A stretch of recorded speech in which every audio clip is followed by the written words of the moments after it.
করলেন, উপর থেকে আগুন দিয়ে দুম্বাটিকে পুড়িয়ে দিলেন, কিন্তু কাবিলের শস্যকে কিছুই করলেন না। তাই নিয়ম আগের মতোই রইল। কিন্তু কাবিল এই অপমান সহ্য করতে পারল না। সে ভাবল হাবিলের জন্য তার কুরবানি আল্লাহ গ্রহণ করেননি। কাবিল বলল, তোর ইচ্ছা কোনোভাবেই আমি পূরণ হতে দিব না। প্রয়োজনে তোকে হত্যা করব, যেন তুই আমার জোয়ান মেয়েটিকে বিয়ে করতে না পারিস।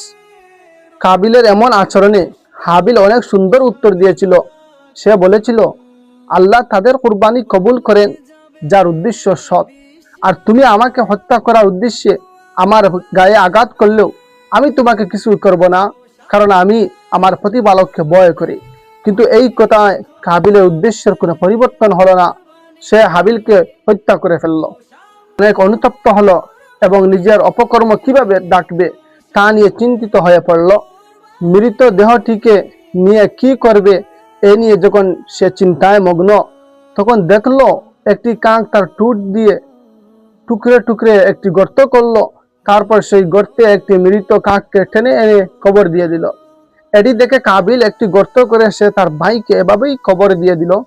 ইসলামের ইতিহাস অনুসারে এটি ছিল মানব জাতির প্রথম কবর।